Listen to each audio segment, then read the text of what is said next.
Hello friends, welcome to my YouTube channel large animal vet. आज हम जिस topic पर बात करने जा रहे हैं वो टॉपिक है कि बुल में जब हम कास्ट्रेशन करते हैं तो बुल को जब खेत के काम के लिए तैयार किया जाता है तो सबसे पहले उसका कास्ट्रेशन किया जाता है। उसकी नाक में रस्सी डाली जाती है ताकि उसको हम कंट्रोल कर सके। तो कास्ट्रेशन एक बहुत इम्पोर्टेंट पॉइंट होता है। अगर कास्ट्रेशन फॉल्टी हो जाता है तो उसकी वजह से बहुत सारे प्रॉब्लम्स का सामना करना पड़ सकता है। तो अगर फॉल्टी कास्ट्रेशन होता है तो हमें वहाँ पर क्या क्या प्रॉब्लम्स देखने को मिलते हैं, इस टॉपिक पर आज हम बात करेंगे। तो फॉल्टी कास्ट्रेशन की वजह से जैसे कि रिटेन टेस्टिकल्स है या फिर जो स्क्रॉटल अदर प्रॉब्लम्स है, यूरिनरी प्रॉब्लम्स है, ये भी हमें देखने को मिल सकती है। यहाँ तक कि वहाँ पर टिटेनस का भी खतरा हो सकता है। तो सबसे पहले जो प्रॉब्लम फॉल्टी कास्ट्रेशन की वजह से आता है तो वो है जैसे कि ऑर्चाइटिस वहाँ पर डेवलप हो सकता है, यानी कि जो टेस्टिकल्स होते हैं तो उनका इन्फ्लेमेशन हो सकता है। या फिर जैसे कि हाइड्रोसिल पायोसिल ऐसे भी प्रॉब्लम वहाँ पर हो सकता है, यानी कि जो स्क्रॉटम होता है वहाँ पर पानी भर सकता है या फिर पस भर सकता है या फिर दोनों वहाँ पर मिक्सअप हो सकते हैं, यानी कि पानी और पस दोनों भी वहाँ पर भर सकते हैं और जो स्क्रॉटम होता है उसकी साइज बहुत ज़्यादा बड़ी हो सकती है। इसके अलावा अगर कास्ट्रेशन सही तरीके से नहीं होता है तो वहाँ पर यूरेथ्रल डैमेज भी हो सकता है, जिसकी वजह से यूरिनरी ऑब्स्ट्रक्शन का भी प्रॉब्लम हमें देखने को मिल सकता है। इसके अलावा जो अगला प्रॉब्लम हमें देखने को मिल सकता है तो वो है कि बहुत बार क्या होता है कि जो स्क्रॉटम होता है उसकी जो स्किन होती है वो स्लफ आउट हो जाती है और वहाँ पर होल बन जाता है, वहाँ से टेस्टिकल्स बाहर आ जाते हैं। तो ऐसे केसेस में वहाँ पर इन्फेक्शन होकर ज़्यादातर टिटेनस होने का भी खतरा बना रहता है। इसके अलावा फॉल्टी कास्ट्रेशन की वजह से सीरस कॉर्ड का भी प्रॉब्लम हो सकता है, यानी कि जो स्पर्मेटिक कॉर्ड होता है वो थिक हो जाता है, हार्ड हो जाता है। इसके अलावा वहाँ पर फ्लाइज जो है उसका भी इंस्पेस्टेशन हो सकता है, यानी कि वहाँ पर मैगॉट्स हो सकते हैं अगर वहाँ पर जख्म बन जाता है तो। इसके अलावा वहाँ पर अगर फॉल्टी कास्ट्रेशन होता है तो जो टेस्टिकल्स होते हैं वो स्टिल वहाँ पर प्रेजेंट होते हैं और वो फंक्शनल होते हैं, यानी कि वहाँ पर जो हम कास्ट्रेशन करते हैं उसका कोई भी फायदा नहीं होता है। तो इस तरह से अगर एक कास्ट्रेशन फॉल्टी हो जाता है तो बहुत सारे नुकसान वहाँ पर होते हैं। तो ठीक इसी तरह का आज एक केस मैं आपके सामने लेकर आया हूँ।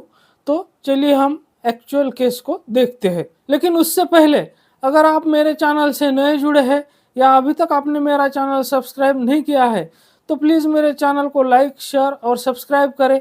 साथ में बेल वाला आइकन दबाकर ऑल वाला ऑप्शन भी चुनें ताकि भविष्य में आने वाली हर वीडियो की नोटिफिकेशन सबसे पहले आपको मिलती रहे।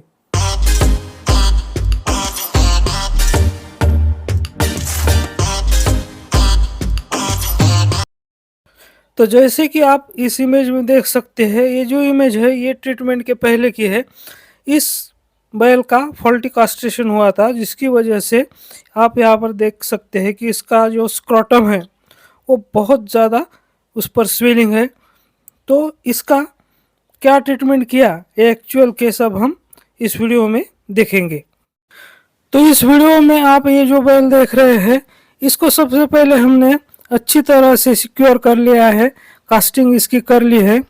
और आप यहाँ पर देख सकते हैं कि जो 18 गॉज की नीडल होती है तो वो नीडल हमने यहाँ पर 2-3 नीडल इंसर्ट कर दी है और इसमें पूरी तरह से फ्लूइड भरा हुआ है जो कि एक क्लियर फ्लूइड है। तो इस बैल का कास्ट्रेशन जो है वो लगभग 3 महीने पहले हुआ था, ऐसा ओनर ने बताया। और 3 महीने से इसकी ये कंडीशन है।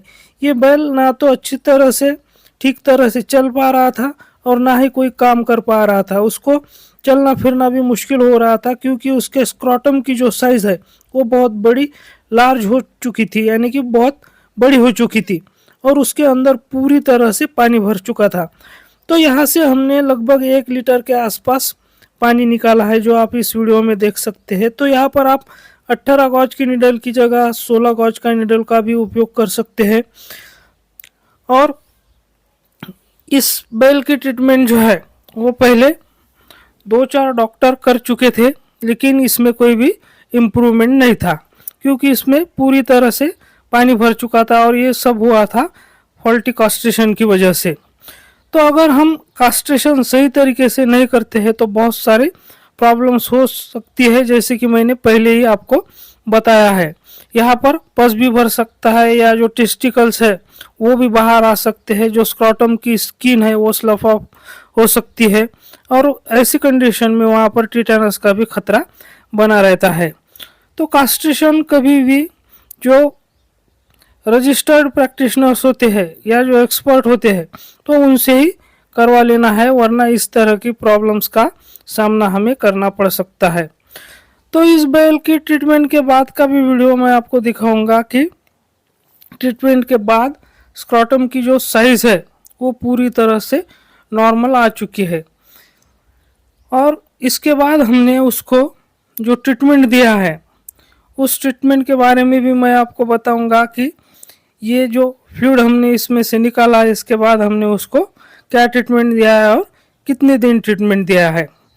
तो जैसे कि अब आप देख सकते हैं यहाँ पर उसके स्क्रॉटम की जो साइज है वो एकदम नॉर्मल हो चुकी है, और बैल अब पैर जो है उसके पास करके खड़ा रह सकता है। तो पहले जैसे कि ये बैल उसके पैर जो है वो पास करके खड़ा नहीं रह सकता था, क्योंकि उसके स्क्रॉटम की साइज ही इतनी बढ़ चुकी थी कि वो पैर नज़दीक नहीं ला सकता था, और चलने फिरने में भी उसको बहुत प्रॉब्लम था, काम तो कुछ भी नहीं कर सकता था वो।